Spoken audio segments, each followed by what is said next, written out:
1919, and the clouds of the First World War were parting. Americans found themselves in a new and buoyant age, an age of promise and new problems, of excitement and grave new challenges. A sexual revolution was underway. Eat, drink, and be merry, for tomorrow we die, had been the motto of hundreds of thousands of young Americans who had seen the horrors of the front lines. And they brought that attitude home with them, an attitude that would set the tone for the post-war era. There was a restlessness in the land. It was the dawn of the jazz age, a time rich with gaiety and laughter. But it was also a time for sober decisions that would shape the future of America and of the world. In the exuberance that followed the war, there was a cry for vengeance against Germany and the Austro-Hungarian Empire.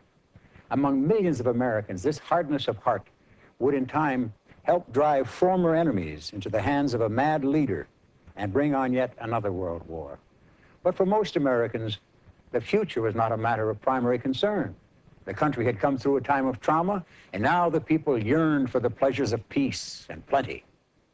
I'm E.G. Marshall. Join me as we revisit the America of the turbulent 20s, here on the American Diary.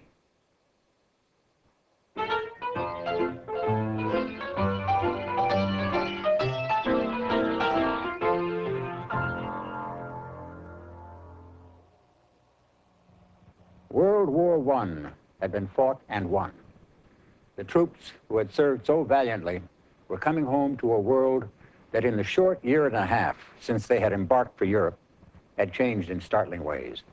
Women were no longer the retiring homebodies of earlier years. They had worked in the factories alongside men, and they had had a first taste of freedom and financial independence.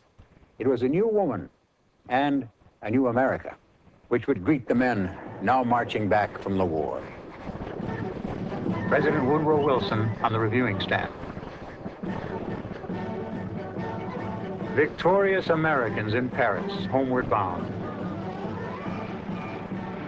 Soon Wilson himself, on that same French soil, would fight his last great battle and lose, with catastrophic consequences for America and the world. But now Americans in Allied lands could do no wrong. Their country, hailed as the bastion of industrial and military might, that had tipped the scales of war. On the boulevards, the French said their thanks to the doughboys and sent them off in the same battle wagons that only a short year and a half before had begun ferrying them across the big puddle to fight, to suffer, and perhaps to die.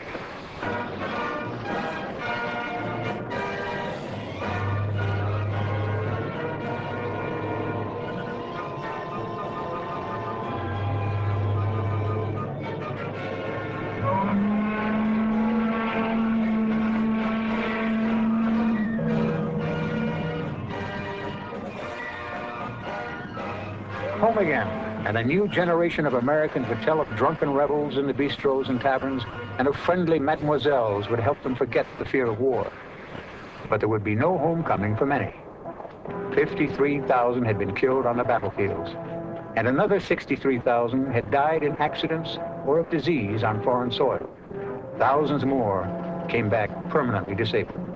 And many who had escaped physical scars would suffer throughout their lives from the memory of carnage and horror in the trenches. But for those waiting on the docks, the wives, the parents, the children, it was enough that the heroes had come home.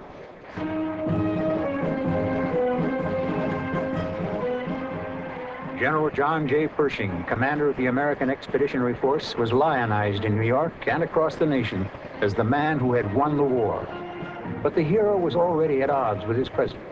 He considered Woodrow Wilson naive for believing that his planned League of Nations would end wars forever.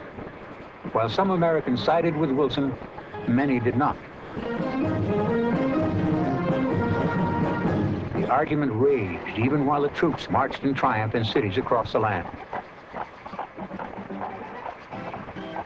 Here now, the recorded voice of Ohio Senator Warren Harding, later President Harding, as he spoke against American membership in the League. And any red-blooded American can sense now, when we have come to understand its priceless value, to merge our nationality into internationality, merely because brotherhood and fraternity and fellowship and peace are soothing and appealing terms, I like to think we shall hold the word American the proudest boast of citizenship in all the world.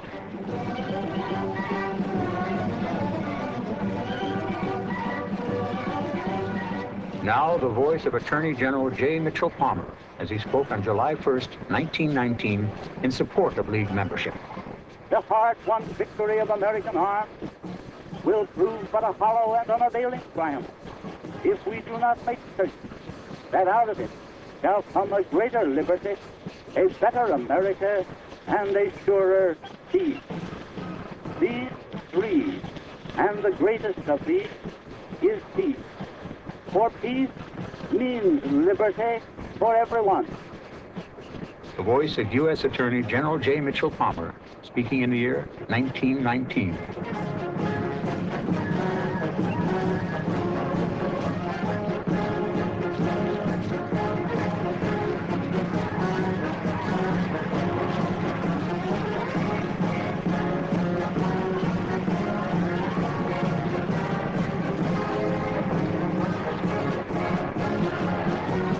On those crisp spring days, the hearts of Americans from Albany to Albuquerque swelled with pride as the boys came marching home, and few among them were ready to say that the country would never again get involved in a foreign war.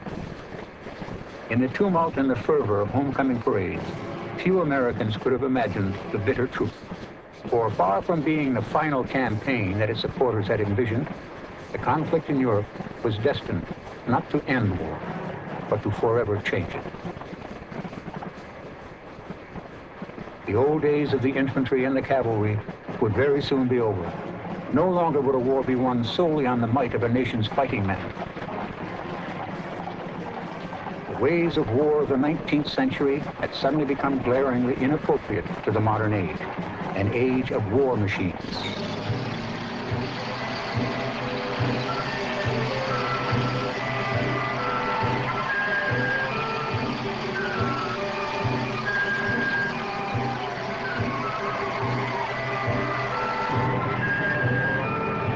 The troops had come home to a new America, one that had seen amazing changes.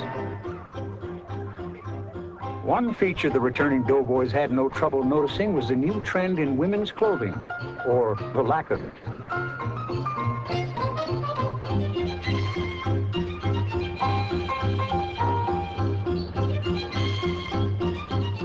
Metal corsets and floor-length gowns didn't mesh with the new self-image of women, and by the early 1920s, rigid rules of modesty had given way to a new freedom of mobility.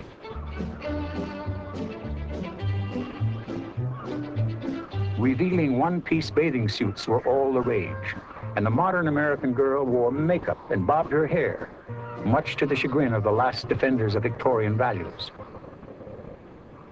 But the forces of restraint had not relaxed, and in 1920, with the ratification of the notorious 18th Amendment, saloons were turned into haberdasheries, and the proper shopper could rest her foot against the rail without risk to her reputation. Still, the spirit of the day was irrepressible, a spirit summed up by the Charleston, a wild, frenetic fling, served up here by the silent screen star Anna Mae Wong.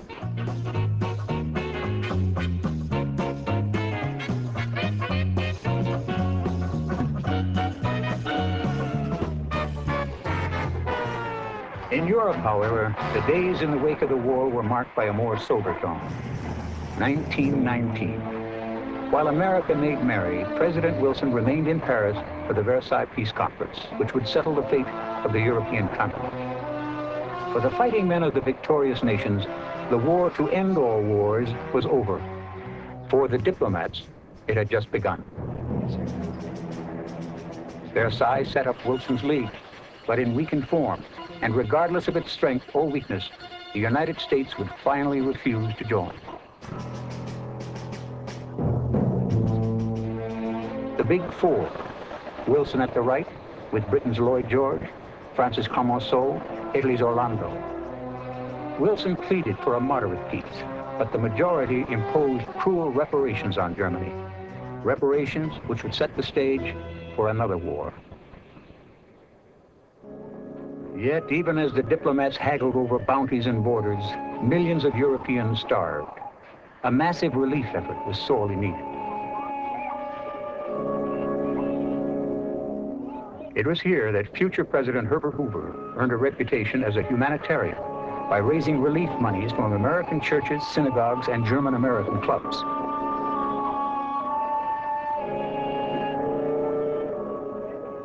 But nowhere was the suffering more acute than in Russia. Here, as elsewhere, the war had destroyed produce, prevented planting, and upset the trade and commerce essential for normal life. Relief was especially needed now, where the economy was crippled by the ongoing civil war and a massive crop failure which had driven millions of emaciated men, women, and children into the cities in search of food.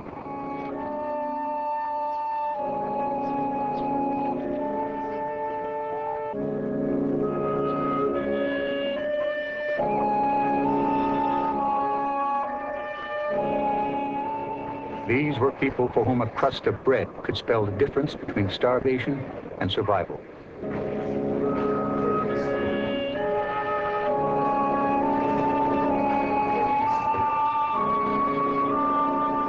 Though the war between the revolutionaries and the ousted upper class had upset diplomatic relations with the United States, the American government allocated $20 million for Russian relief, an enormous sum in those days. It was an act of largesse, which during World War II would help keep the Soviet Union in the Western camp.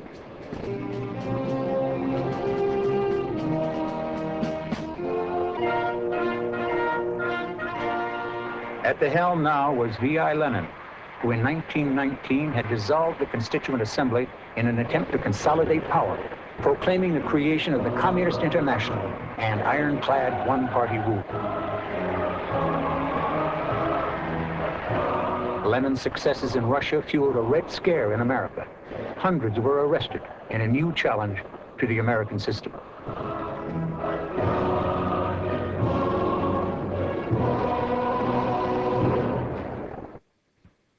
Those were madcap years, those first years of the 1920s, times of celebration, times of innovation, times when, for many Americans, common sense often took second place to the pursuit of reckless adventure. The people wanted and desperately needed fun and laughter, and they got it from a cat. Thanks to the art of animation, the unforgettable Felix helped the nation to see itself with a smile.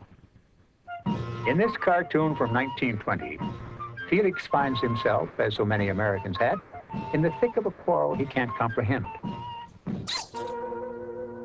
From a peaceful domestic existence, he's suddenly propelled into a world of bayonets and bombs. And all he knows is that somehow, for some reason, the cats and the mice are at war.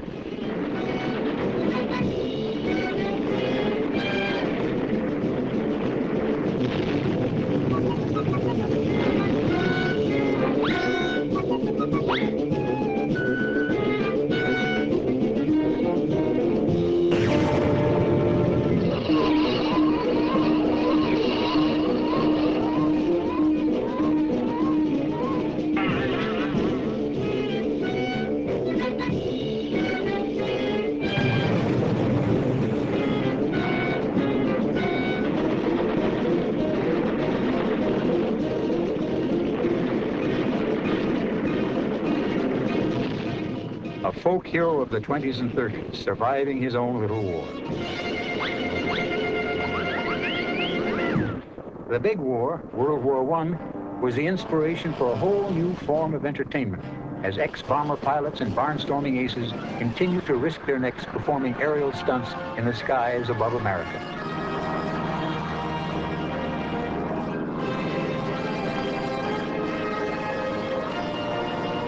Many of these daredevils were veterans of dogfights with the likes of Baron von Richthofen. But since aviation had few jobs to offer, they flew from town to town, providing heart-stopping thrills to the astonished crowd on the ground.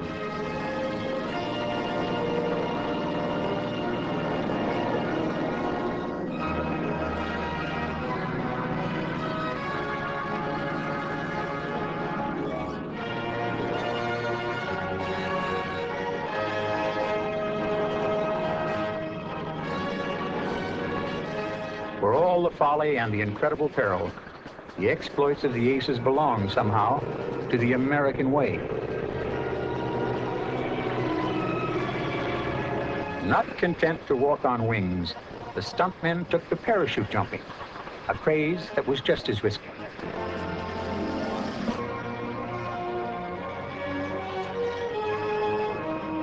A jumper's legs could easily become tangled in the chute itself, and 30 years would have passed before the technique was discovered of falling arched at the waist, with the arms outstretched to control direction.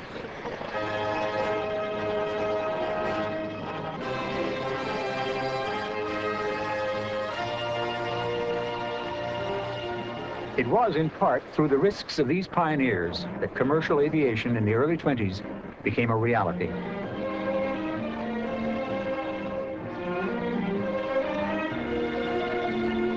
To lure travelers, planes were equipped with the niceties of civilization, and less than 20 years after Kitty Hawk, thousands of adventurous Americans could now experience the unique thrill of flying while traversing distances that once had required journeys of days or weeks.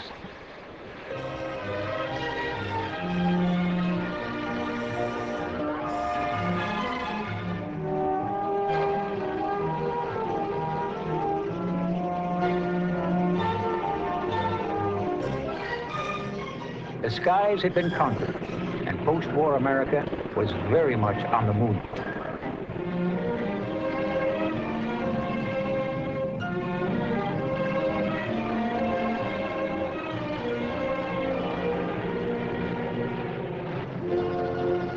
In 1918, at Potomac Park, the Federal Airmail Service got off to a bumpy start as President Wilson addressed the first airmail letter to the Postmaster of New York.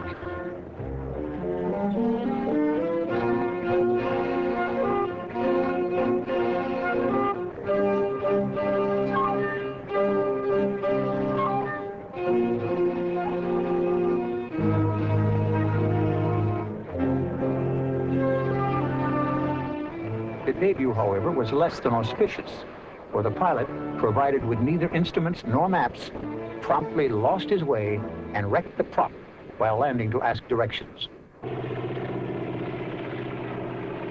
Not to be daunted, American aviation accomplished a more imposing feat on May 2nd, 1923.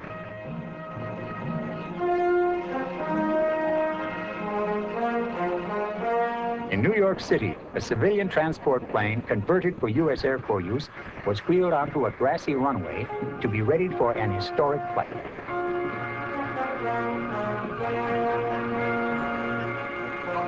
Ground crews filled the tanks by a hand pump, and pilots John McCready and Oakley Kelly, the forerunners of today's astronauts, prepared to attempt America's first non-stop coast-to-coast flight.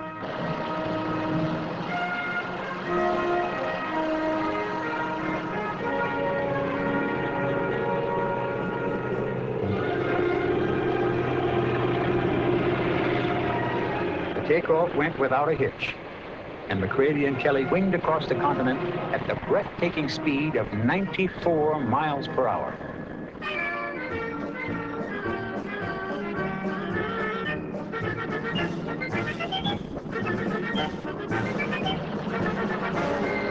"27 hours after takeoff, the aircraft taxied onto San Diego's Rockwell Field to an ecstatic welcome.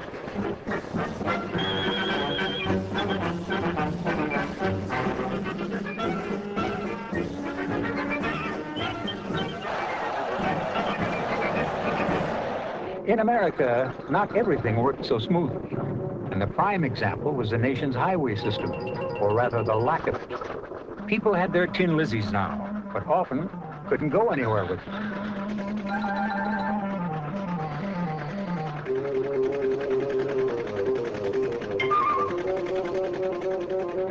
For a nation on the go, such poor and unusable roads were an intolerable situation. But nothing advances technology like the needs of war and commerce. And in no time at all, a network of smooth roads began to spread across the nation. Paved highways were one tangible benefit which America gained from the war mobilization effort. And now, at last, the automobile could come into its own. Rural areas were no longer isolated. and the farmers' produce could be brought to the city quickly and efficiently.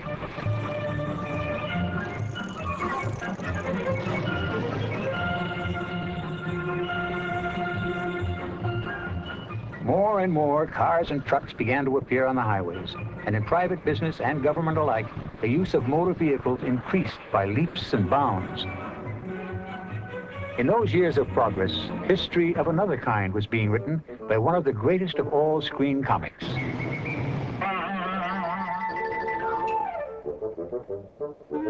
Buster Keaton, the master of zany gags and far-out camera tricks, took on the entire New York police force in a 1923 short feature called Cops, a true classic of cinema slapstick.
The silent film great Buster Keaton inspired the nation in those unsettled post-war years.